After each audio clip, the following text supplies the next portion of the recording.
में आप सभी का स्वागत है। मैं हूं सुमित और मंगलवार का सत्र भारतीय बाजारों के लिए काफ़ी शानदार देखने को मिला, जबकि अंतर्राष्ट्रीय बाजारों की तर्ज पर यानी कि जो इंटरनेशनल क्यूज़ थे वो स्ट्रॉन्ग थे, जिसकी ट्रिगर पे मार्केट्स में एक शुरुआत अच्छी होते हुए दिखाई पड़ी और जो तेज़ी थी वो धीरे धीरे सस्टेन हुई।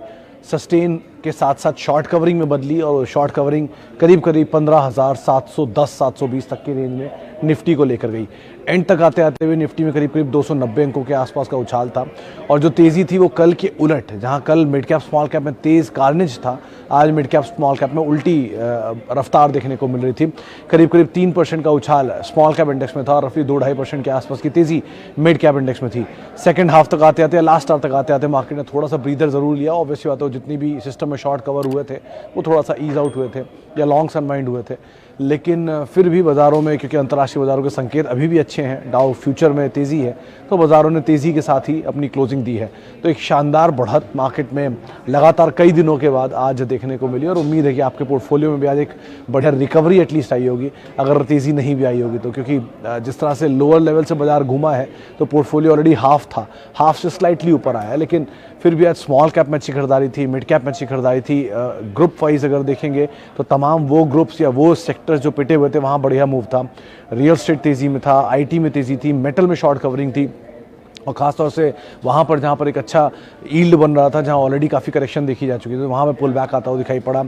छोटे छोटे कई सारे स्टॉक सब सेक्टर्स, शुगर, सीमेंट, पेपर, जहाँ पे लोअर लेवल से एक बढ़िया मूव आता हुआ दिखाई पड़ रहा था। तो ओवरऑल मार्केट में आज एक अच्छी बाइंग और अक्रॉस द बोर्ड बाइंग आप कह सकते हैं आज देखने को मिली और बढ़िया थी आज तेज़ी आईटी स्पेस के अंदर, जहाँ पे हैवी वेट्स टीसीएस जैसे शेयरों में ज़ोरदार उछाल था, इन्फोसिस में तेज़ी थी, विप्रो में उछाल था और मिड कैप में L&T, infotech, Coforge, Mindtree, Birla soft, intellect, ये कुछ ऐसे नाम थे जहाँ पे बढ़िया शॉर्ट कवरिंग के चलते उछाल देखने को मिला। इंडिया मार्ट आज इंडेक्स F&O का टॉप गेनर बनकर बंद होता हुआ दिखाई पड़ा।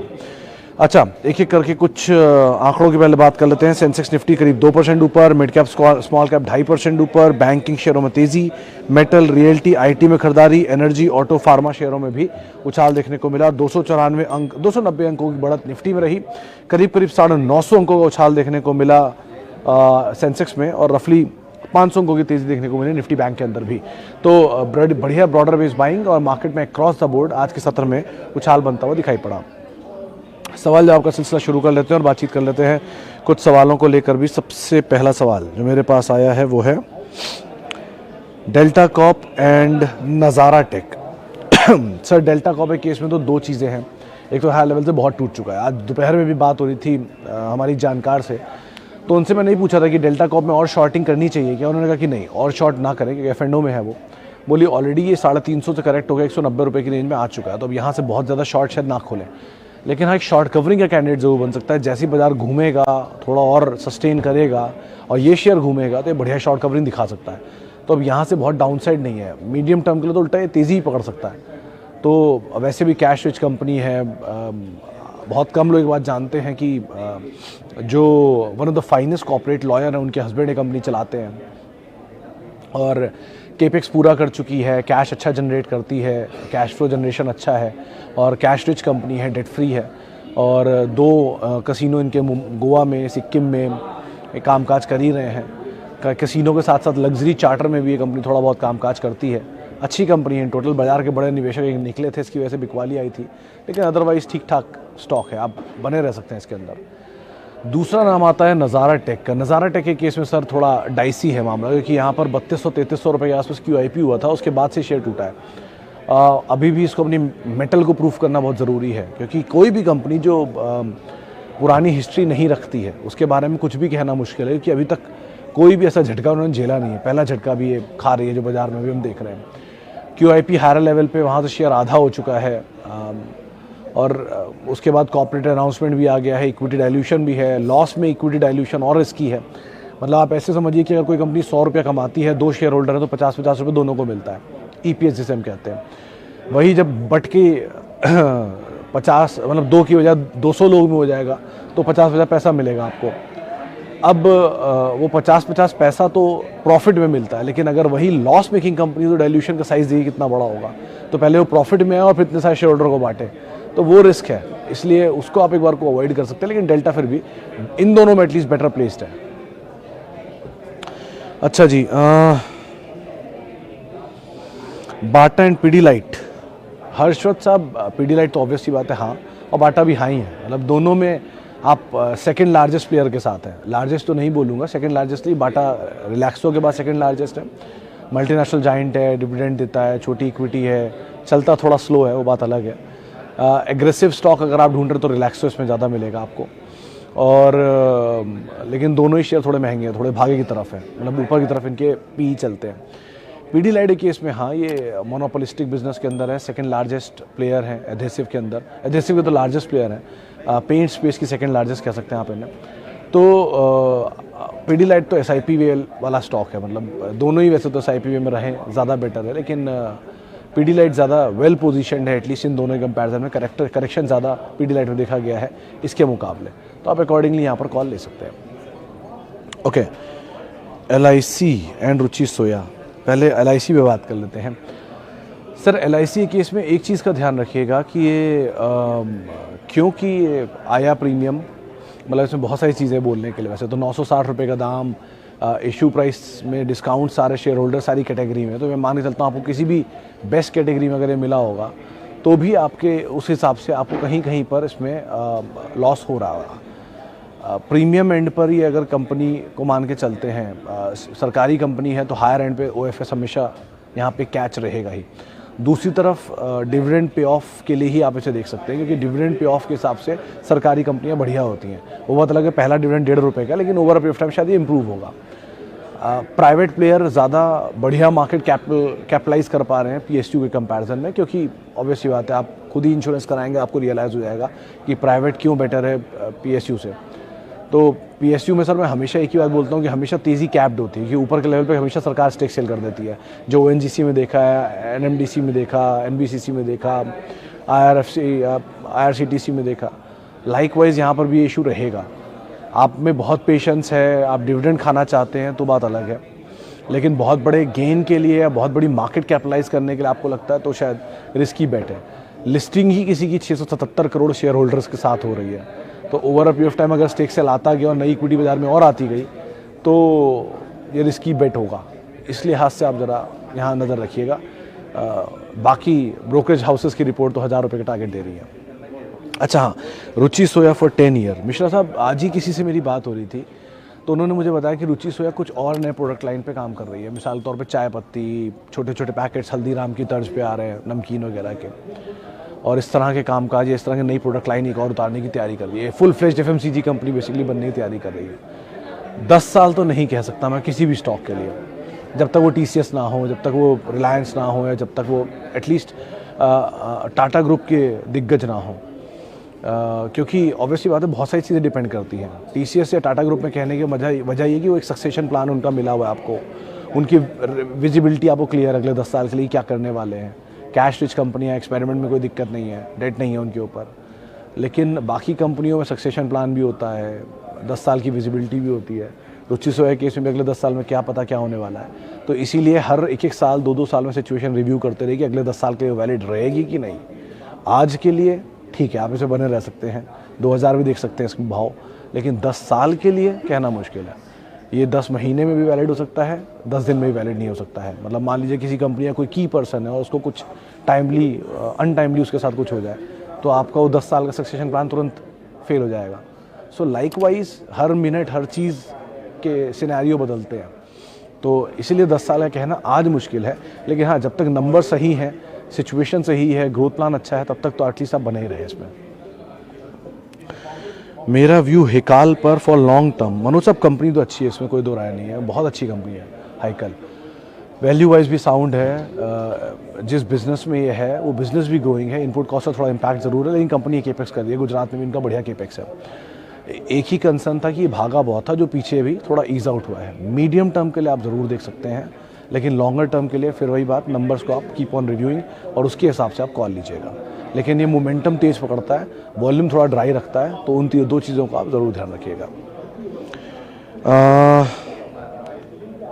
समीर साहब का सवाल है, कहीं ये बबल तो नहीं? सर ये आज की जो तेज़ी थी ये आप शॉर्ट कवरिंग ही मानिए, ये कोई सस्टेनेबल तेज़ी नहीं आई है अभी, और सस्टेनेबल तेज़ी तब तक नहीं आएगी जब तक कन्विंसिंग वे में मिड कैप स्मॉल कैप की बाइंग चलती ना रहे। देखिए हमेशा ऐसा नहीं होता कि बाजार एक ही तरफा तेज़ी पकड़ता है, एक ही तरफा मंदी पकड़ता है। वो झटके दे दे के तेज़ी पकड़ता है, झटके दे दे के ही मंदी पकड़ता है। जो वॉर चल रहा है, ये वॉर के बीच में ही स्मॉल कैप इंडेक्स ने अपना नया ऑल टाइम हाई बनाया था, या निफ्टी ने अपना ऑल टाइम हाई बनाया था। उसके बाद से जब क्रैक्शन शुरू हुआ और ये इन्फ्लेशन है कंसर्न्स के बीच में ही मार्केट वापस घूमा भी है। तो ये सब चीज़ें प्री डिस्काउंटेड होती है मार्केट में, पहले डिस्काउंट करता है उसको। वो डिस्काउंटिंग चल रही है, अभी थोड़ा नीचे है बाज़ार को। आप अगर ये मान के चल रहे हैं कि करेक्शन ख़त्म हो गया और आप वापस ख़रीदना शुरू कर देंगे, तो आपको ख़रीदना चाहिए ही हमेशा, चाहे वो करेक्शन हो चाहे ना हो, क्योंकि अच्छे शेयर सस्ते दाम पर मिल रहे। एशियन पेंट एग्जाम्पल है, TCS देखिए 2 दिन पहले 2800 2900 3000 की रेंज में आया था, 3200 हो गया। तो लाइकवाइज अच्छी कंपनियां तेज़ी से रिस्पॉन्ड करती हैं और घूमती हैं। लॉजिक है उसके पीछे आपके पास लेने के लिए, तो आप ज़रूर लीजिए।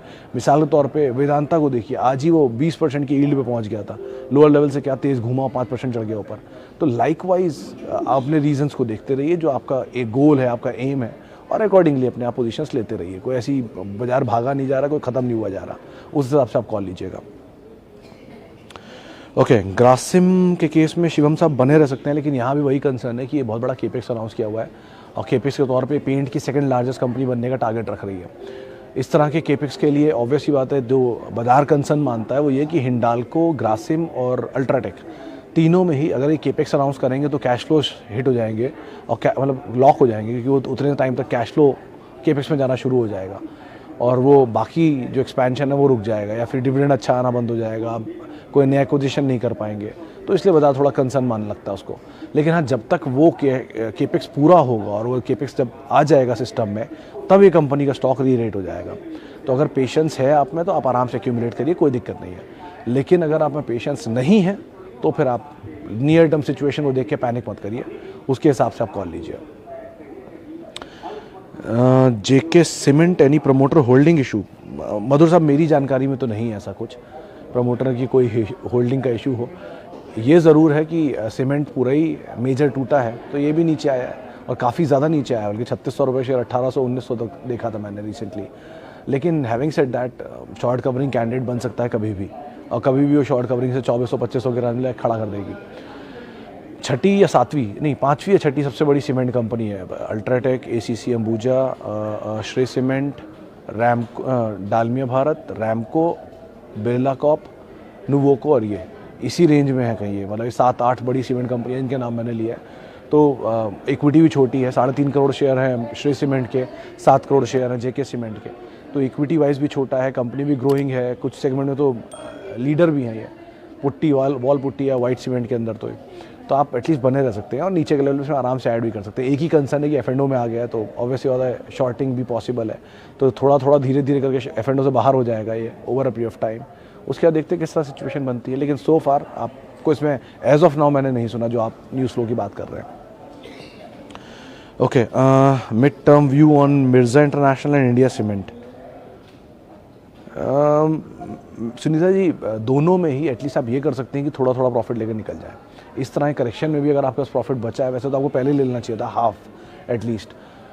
लेकिन इंडिया सीमेंट में ऐसा ना तो कोई प्रॉब्लम नहीं है, बस वो थोड़ा कंसर्न रहेगा कि ये अभी आने वाले टाइम में मानसून है, तो मानसून में सीमेंट के प्राइसेस नहीं बढ़ा सकते, डिमांड थोड़ी स्लगिश हो जाती है, नंबर थोड़ा सबड्यूड हो जाते हैं, तो उसका इम्पैक्ट रहेगा। मिर्जा के केस में तो आप ये मान के चलिए, जो UK की करेंसी और इंडियन करेंसी को आप देखती रहिएगा, क्योंकि UK करेंसी अगर इंडियन करेंसी के सामने कमज़ोर हो रही है, मजबूत हो रही है माफ़ कीजिएगा, तो ज़्यादा बेटर रियलाइजेशन होंगे। ये UK में बहुत मेजर एक्सपोर्टर है और आप बिलीव नहीं करेंगे कि UK के करीब 3/4 से ज़्यादा शूज़ जो हैं वो मिर्जा के पहने जाते हैं। ये वो खुद क्लेम करते हैं, उनकी वेबसाइट पर है, तो आप अकॉर्डिंगली देख सकते हैं। लेकिन मीडियम टर्म में ऑलवेज़ एडवाइजेबल कि आप थोड़ा थोड़ा profit over a period of time book करें। आज नहीं कर पाए, आज तेज़ी मिली, किसी दिन शेयर में तेज़ी आए, थोड़ा सा पैसा निकाल लीजिए, नीचे आए फिर ले लीजिए, इस टाइप से आप इसमें ट्रेड कर सकते हैं। CG पावर, प्रेम साहब, अगर आपकी कैपेसिटी है तो आप और ऐड कर सकते हैं इसमें, यहाँ पर भी, क्योंकि इस कंपनी ने पूरी गिरावट में कहीं भी कोई खास बिकवाली का साइन दिखाया नहीं। मतलब 220 रुपये का हाई और 160 रुपये का लो, मैक्सिमम 155 रुपये का लो, और अभी भी 170 रुपये की रेंज में खड़ा है, तो बहुत ज़्यादा कोई डाउनसाइड है नहीं। तो आप थोड़ा ऐड कर सकते हैं। मुर्गप्पा ग्रुप की कंपनी है, स्ट्रॉन्ग टर्न अराउंड है, नंबर्स बेटर हैं और केपेक्स भी बड़ा है और अच्छी कंपनी, आगे चल के शायद मर्जर भी हो जाए, जो खबरें हैं बाज़ार में, कंफर्म नहीं है। तो ठीक ठाक कंपनी है, आप एटलीस्ट में बने रह सकते हैं और भी ऐड कर सकते हैं लोअर लेवल पर। चलिए, डिफेंस स्पेस के लिए प्रणव साहब कोई कंपनी को मैं नहीं सजेस्ट कर सकता एल&टी के अलावा, क्योंकि बाकी सब कंपनियां सरकारी हैं और सरकारी में हमेशा तेज़ी कैप्ड होती है जो अनुमान कहता है, चाहे वो HAL हो, BDL हो, BEML हो, BEL हो। भारत फोर्ज बसती है कंपनी, वो ऑलरेडी बहुत भागी हुई है और ऑटो इंसलरी का बिजनेस भी है। ले देखिए एल&टी बसती है, एल&टी में एक अच्छी चीज़ ये कि वो डिफेंस में भी है, इंजीनियरिंग में भी है, कैपिटल गुड्स में भी है और सब्सिडरी IT में भी है और NBFC में भी है। तो वहाँ पूरा पैकेज मिल जाएगा, खोने के लिए बहुत कुछ नहीं होगा। तो अगर आप उस थीम को प्ले करना चाह रहे हो तो एक बार को वो देखिए। टाटा डिफेंस लिस्टेड नहीं, वरना वहाँ पर भी हम कुछ सोच सकते थे, लेकिन सो फार एटलीस्ट ये सेफ साउंड दिख रही है। बाकी एक बड़ा मूव ऑलरेडी हम डिफेंस में देख चुके हैं मीडियम टर्म में। तो आप किसी भी PSU में मीडियम टर्म के लिए जाना चाहते हैं तो बस एक ही बात का ध्यान रखिएगा कि हमेशा तेज़ी कैप्ड होती है, स्टेक सेल कभी भी ऊपर आ सकता है, बाकी कोई दिक्कत नहीं है यहाँ पर। चले फिलहाल इतने सवालों को मैं शामिल करूँगा। बहुत सारे लोगों से फिर से माफ़ी, क्योंकि आज भी बहुत सारे सवाल आ रहे थे, और बहुत बहुत शुक्रिया उन सभी लोगों का जिन्होंने हमसे सवाल पूछे। आपसे कल मुलाकात होगी बुधवार के दिन, तब तक के लिए @Sumit Research मेरा ट्विटर हैंडल है।